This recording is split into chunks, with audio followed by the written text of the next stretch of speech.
시편 106편 말씀이고요. 12절에서부터 15절까지 말씀을 우리 같이 한 목소리로 읽겠습니다.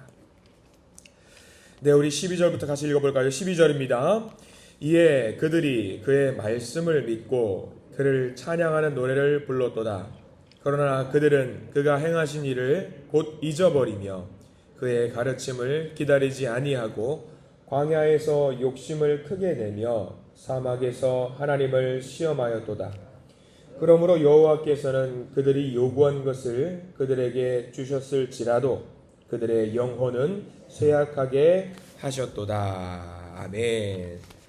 오늘 이 말씀 가운데 하나님의 은혜가 있기를 간절히 기도하고 소망합니다. 우리 기도하는 마음으로 먼저 고백할까요? 하나님의 은혜가 지금 저에게 임하기를 기도합니다. 아멘. 우리 옆 사람 축복하면서 하나님의 은혜가 지금 여러분에게 임하기를 기도합니다. 아멘. 하나님의 복된 은혜가 넘치는 복된 하루 되시길 간절히 기도하고 소망합니다. 우리가 시편 106편 말씀을 보게 됩니다. 어제는 우리가 기쁨, 즐거움 속에서 하루를 살아가야 된다라고 말씀을 좀 드렸습니다만 어제 하루 어떻게 기쁨 속에서 살아가셨는지 모르겠습니다. 오늘도 시편 106편 말씀에도 또 다른 은혜가 있습니다. 가끔 아주 대형마트를 가면은요, 장난감 코너에서 가지고 싶은 장난감으로 떼를 쓰는 어린아이를 만날 때가 있습니다. 장 보러 갈 때 여러분들 정말 한 번씩 보게 되는데요. 저는 그런 아이들의 모습을 보면서 생각을 늘 합니다. 누가 아이들을 두고 순수하다고 하는가? 아이들은 순수하지 않습니다. 예, 아이들은 순수하지 않은 것 같아요. 특별히 그게 장난감을 원할 때 내가 원하는 것이 있는 아이들을 보면서 야, 저 아이들 야같다 생각할 때가 많이 있어요. 아이들이 아무리 귀엽고 순수하다라고 하지만은 그 순간만큼은 이제 아이를 보면서 내 아이가 아니라고 할지라도 어우 할 때가 있어요. 저 아이들이 꿀밤을 한 대 주고 싶을 때가 분명히 있어요. 모든 젊은 아이들을 두는 엄마 아빠들의 이제 고충이라고 생각합니다. 저는 다행히도 살면서 우리 아이들을 두고 그런 경험을 한 적이 없어요. 장난감 달라고 막 때를 쓰거나 막 누워가지고 막 으아 하는 그런 것들을 경험해 본 적이 없어요. 감사한 일입니다만 본 적은 있어요. 본 적은 제법 많이 있습니다. 그 아이들을 보면 그래요. 마트 바닥이 안방이에요, 안방. 들어 누워가지고 막 부비부비 하면서 막 난리를 피워요. 누가 보면 이제 바닥 청소를 하고 있는 것 같아요, 아이들이. 등을 대고 이제 바닥 청소를 하고 있는 것 같죠. 근데 그런 아이들을 보는 부모님은 꼭 세 부류입니다. 누워서 잠을 자든 바닥을 청소를 하든 신경을 쓰지 않고 내 할 일을 내가 하겠노라. 전혀 신경을 쓰지 않는 그런 부모님이 모습이 있습니다. 또 어떤 부모님은요, 가열차게 혼내요. 막 그 자리에서 너 똑바로 서봐 막 그러면서 막 혼내는 부모님들이 있고요. 또 어떤 부모님은요, 그냥 주저하지 않고 그냥 너 이거 갖고 싶냐고 그러면 사주는 부모님들이 계십니다. 그렇게 마트에서 아이들과 그렇게 실랑이가 벌어지면은 부모님은 한번 결단을 해야 됩니다. 결단을 해야 돼요. 아이를 설득하거나 혼을 내거나 또 원하는 대로 사주거나 이 선택지 중에서 하나를 골라야 합니다. 굉장히 어려운 순간입니다. 징징대고 울고 난리를 피우고 그런 아이에게서 부모님께서 원하는 것을 아이에게 사주셨을 때 그 아이는 내가 원하는 것을 얻었노라 라고 하는 그 행복감에 젖어서 집에 가서 발생될 일에 대해서 생각을 하지 못하는 경우가 있습니다. 집에 가서 이제 자기는 소기의 목적을 달성했어요. 나 이거 원하는 거 얻었다. 행복감만 있잖아요. 근데 집에 와서 보통 그 아이들은 어떻게 될까요? 보통 집에 가서 혼나지요. 많이 혼나고는 합니다. 그리고 약속을 합니다. 다시는 그렇게 하지 않겠노라. 다시는 그렇게 징징거리지 않겠노라 라고 이제 부모님과 약속을 합니다. 한 번은 혼나면은 당분간 부모님의 눈치를 볼 수밖에 없습니다. 그런 일들이 종종 있습니다. 근데 그 이야기가 우리가 하나님 앞에서 기도할 때도 똑같이 벌어진다라는 사실 여러분들 혹시 아시는지 모르겠습니다. 언제? 기도할 때입니다. 기도할 때. 우리의 바람과 우리의 소망을 담아서 기도할 때도 그런 일들이 일어납니다. 우리는 기도할 때 여러분들 가장 큰 복이 뭐라고 생각을 하냐면요, 내 바람과 내 소망을 담아서 하나님께 기도를 올려요. 그리고 그 기도가 응답될 때 가장 큰 내가 은혜를 누렸다라고 생각을 합니다. 그러니까 우리가 생각하는 바로 가장 큰 은혜는 뭐냐면 내 기도에 응답해 주시는 하나님을 만났을 때 그 하나님을 만나는 것, 기도 응답을 받았던 것, 이게 가장 큰 은혜라고 생각을 한다라는 이야기죠. 여러분들 기도 응답이라는 말 듣기만 해도 얼마나 좋습니까? 기도가 응답받았다. 너무 좋죠. 뿌듯하죠. 행복하죠. 그래서 우리는 기도하면서 내 소원이 어떻게 하면 이루어질까? 어떻게 하면 기도했더니 응답이 되더라. 이 기도의 성공담을 서로 나눌 때에 또 은혜를 누리고는 합니다. 그리고 기도의 응답, 성공담을 좋아하고 그것을 책으로 내기도 하고 그것으로 간증의 제목을 삼기도 합니다. 심지어는 어떻게 하면 내 기도가 응답받을 수 있는지 그런 정보를 서로 찾고 공유하는 분들도 계십니다. 좋은 일입니다. 그렇게 기도하는 것 그리고 응답받았다라고 하는 것이 신앙생활의 즐거움이고 행복한 일일 수 있습니다. 근데 중요한 문제는 뭐냐? 우리의 기도가 과연 내가 응답받은 그 기도가 하나님의 관점에서 하나님의 입장에서 생각을 하고 하는 기도인지 아닌지 생각을 해야 된다라는 겁니다. 하나님의 입장에서. 우리가 기도할 때에 그것에 대한 응답받는 것도 굉장히 중요한 일이지만 하나님의 입장에서 한번 기도를 해보는 겁니다. 하나님의 입장에서. 사실 하나님의 입장에서 우리가 원하는 것을 허락해 주시는 것은 어려운 일이 아닐 겁니다. 능력이 많으신 하나님이기 때문에 모든 것 가능한 분이기 때문에 우리가 기도를 하고 응답을 해줄게. 내가 이 기도에 응답해 줄게. 그거는 전혀 어려운 일이 아닙니다. 그런데 하나님의 입장에서 하나님의 관점에서 우리가 하는 이 기도가 당장 이루어지는 것이 나에게 유익한 일인지 미루었다가 나중에 허락해 주는 것이 유익한 일인지 아니면 이거를 거절하는 것이 유익한 일인지 이거는 우리는 몰라요. 누구만이 아시냐면 하나님만이 아신다라는 사실이에요. 그래서 성도 입장에서는요, 하나님의 판단을 믿고 응답을 기다리는 것이 오히려 더 가장 성도답고 아름다운 모습입니다. 그래서 우리는 성도잖아요. 저와 여러분들은 성도잖아요. 그러면 우리가 하나님께서 하나님의 백성들에게 가장 유익하고 좋은 곳으로 응답해 주시는 것을 믿는 것이 무엇보다 소중한 일입니다. 시편 106편 우리가 읽은 성경 본문은요, 그 하나님을 노래하고 있습니다. 가장 유익하고 좋은 곳으로 우리를 인도하시는 그 하나님을 노래하고 찬양하고 있습니다. 이스라엘 백성들이 광야라고 하는 특수한 상황에서 원망도 하고 불평도 하고 때를 씁니다. 시편 저자는 14절 말씀에서 이렇게 이야기를 하고 있어요. 우리가 읽었던 본문 14절 말씀을 다시 한번 읽어볼까요? 14절 말씀입니다. 광야에서 욕심을 크게 내며 사막에서 하나님을 시험하였도다 라고 나와 있어요. 이스라엘 백성들은요, 출애굽하고 나서요, 광야 40년 동안 원망하고 불평하고 욕심을 냈다고 성경 말씀은 말씀하고 있어요. 원망하고 불평하고 욕심을 냈다. 기도했다라는 것이죠. 기도하면서 하나님께 원망했고요. 기도하면서 하나님께 불평했고요. 기도하면서 하나님께 욕심을 냈다라고 이야기를 하고 있습니다. 하나님께서 당연히 그들을 인도해 내셨기 때문에 당연히 책임지고 보호하실 텐데 굶기지 아니하시고 먹이시고 돌보시고 입히실 텐데 이스라엘 백성들은 그 순간을 견디지 못하고 마트 바닥에서 뒹구는 모습을 하나님 앞에서 보였던 거지요. 하나님도 광야라고 하는 특수한 상황이 있기 때문에 그 상황과 환경을 아시고 그들이 원하는 것을 대부분 들어주시고 이루어 주셨습니다. 근데 문제는 뭐냐면 15절 말씀입니다. 소망하는 것, 바라는 것을 다 이루어 주셨지만 그게 과연 좋은 일이었겠는가? 15절 말씀 같이 읽어봅니다. 시작. 그러므로 여호와께서는 그들이 요구한 것을 그들에게 주셨을지라도 그들의 영혼은 쇠약하게 하셨도다.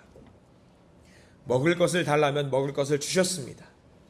고기 먹고 싶다 하면 고기를 주셨습니다. 그리고 역사상 누구도 먹어보지 못했던 과자와도 같은 만나를 매일 먹게 해 주셨습니다. 반석에서 나온 물 마셨습니다. 목마름이 없었습니다. 그들이 원하는 것들을 어느 정도 대부분 하나님은 들어주셨습니다. 자기들이 원하는 것을 이루어냈으니까 이스라엘 백성들에게 유익했을까? 그것을 한번 생각해 보십시오. 이스라엘 백성들은 야, 내가 원하는 것을 때를 쓰면 다 들어주시는구나. 하나님은 그런 분이구나. 그들에게 유익했을까요? 성경 말씀은 뭐라고 이야기하냐면 그게 아니라는 거예요. 그게 아니야라는 거. 하나님의 소망과 하나님의 바람대로 이루어지지 않고 자기들의 바람대로 이루어짐으로 말미암아서 그들에게는 유익이 아니라 오히려 독이 되었다라고 성경 말씀은 이야기를 하고 있어요. 15절 말씀 제일 끝자락, 여러분들 펜이 있으시면 반드시 밑줄을 그어두시기 바랍니다. 15절 제일 끝자락에 뭐라고 나와 있냐면 그들의 영혼은 쇠약하게 하셨도다라고 나와 있어요. 잘 되었을지라도 소망하는 대로 이루어 주었을지라도 그들의 영혼이 중요해요. 그들의 영혼이 어떻게 됐냐면 쇠약하게 되었다라고 나와 있습니다. 그들의 영혼이, 그들의 믿음이, 그들의 신앙이 약해졌다라는 말이에요. 약해졌다. 이게 참 안타까운 이야기입니다. 이스라엘 백성들은요, 호의가, 하나님의 호의가 계속되니까 점차 그 호의가 뭐라고 생각하게 됐냐면 자기들의 권리라고 생각하게 되었어요. 당연히 우리가 그런 기적들은 누릴 수 있지. 당연히 우리가 받을 것은 받아야지 권리라고 생각했던 겁니다. 그런데 그로 인해서 무슨 일이 발생되었느냐? 이스라엘 백성들의 영혼이 쇠약하게 되었다라고 말씀하고 있어요. 중요한 것은 한 걸음 더 나아가셔야 되겠지요. 거기에는 하나님의 의지가 담겨 있어요. 쇠약하게 만드는 것이 하나님의 뜻이래요. 그러니까 이게 무슨 말이냐면 이스라엘 백성들이 떼를 쓰고 징징거리고 투덜거릴 때에 하나님은 그들을 내버려 두셨다라는 이야기예요. 가만히 내버려 두셨다라는 이야기. 그들의 영혼이 약해지도록, 그들의 믿음이 약해지도록 내버려 두셨다라는 이야기입니다. 마트에서 떼를 쓰는 아이들, 민망해서 부끄러워서 원하는 물건을 모두 사주었지만 부모의 입장에서는 한동안 속상하고 아이의 떼쓰에 질려서 그래, 너 마음대로 해. 너 장난감 가지고 싶은 대로 마음대로 해. 아이들에게 신경을 쓰지 않는 것처럼 이스라엘 백성들의 영혼을 돌보시지 않고 내버려 두셨다라는 말입니다. 이것은 뭐냐면요, 벌 주셨다라는 이야기예요. 굉장히 큰 심각한 벌을 주셨다라는 이야기입니다. 근데 이스라엘 백성들은요, 그것을 벌로 인식하지 못하고 있어요. 이게 제일 큰 문제입니다. 원하는 것은 이루어냈어요. 기도해서 원하는 것은 이루어냈어요. 근데 그게 벌이에요. 근데 이 벌이라는 것을 인식하지 못하고 있어요. 그 벌이 쌓이는 거예요. 광야의 시간이 길어질수록 이스라엘 백성들의 벌은 점점 더 쌓여갑니다. 그들의 죄악은 점점 쌓여갑니다. 떼쓰고 징징대는 것들 그때그때 응답해 주시지만 응답이 아니었어요. 이거는 형벌이었습니다. 우리들의 이야기로 한번 돌아와 보길 원합니다. 우리가 생각하기에 어떤 것이 더 유익한 기도의 응답 같은지 여러분들 생각해 보시기 바랍니다. 우리는 알아요. 하나님이 우리를 잘 인도하실 것을 잘 알고 잘 믿고 따라갑니다. 여러분들이라면 어떻게 하시겠습니까? 때를 쓰시겠습니까? 아니면 하나님이 이끄시는 대로 따라가시겠습니까? 적절하게 주실 것을 믿고 따라가 보는 겁니다. 하나님이 하실 것을 아니까, 하나님이 하실 것을 믿으니까 우리는 그대로 따라가는 겁니다. 근데 막상 어려운 상황에 처하면은요, 우리는 분명히 또 하나님 앞에서 때를 쓸지도 몰라요. 우리가 기도했어요. 하나님 들어주세요. 자, 우리가 바라던 것을 얻었어요. 내가 원하는 것을 얻었어요. 그러면 우리들의 영혼은 행복할까요? 풍성할까요? 우리들이 바라는 것인지 하나님이 바라는 것인지 이거를 잘 구분해야 돼요. 내가 원하는 것인지 하나님이 원하는 것인지. 때로는 하나님께서 주시는 것이 과연 우리를 위해서 주시는 것인지 아니면 내가 때를 써서 주시는 것인지 구분할 수 있어야 됩니다. 우리가 기도할 때 제일 중요한 것은 그거예요. 내가 원하는 것인지 하나님이 원하시는 것인지 우리가 잘 구분을 해야 됩니다. 그럼 여러분들이 선택을 해야 돼요. 기도의 응답을 받고 하나님께서 우리에게 무관심하는 것을 원하는 건지, 기도의 응답이 더디더라도 때로는 없더라도 하나님께서 계속 나를 바라보시는 것을 원하는 것인지, 여러분들 어떤 것을 원하십니까? 저라면은 기도 응답 안 해주셔도 좋으니까 하나님 저만 바라봐 주세요. 저는 그것을 원할 것 같아요. 기도 응답이 되지 않더라도, 더디 응답이 되더라도, 그 응답이 내가 바라는 것이 아닐지라도 우리는 하나님께 쉬지 않고 기도하면서 하나님과 손잡고 있는 것을, 그게 더 응답이라는 것을 여러분들이 잘 알고 계셔야 됩니다.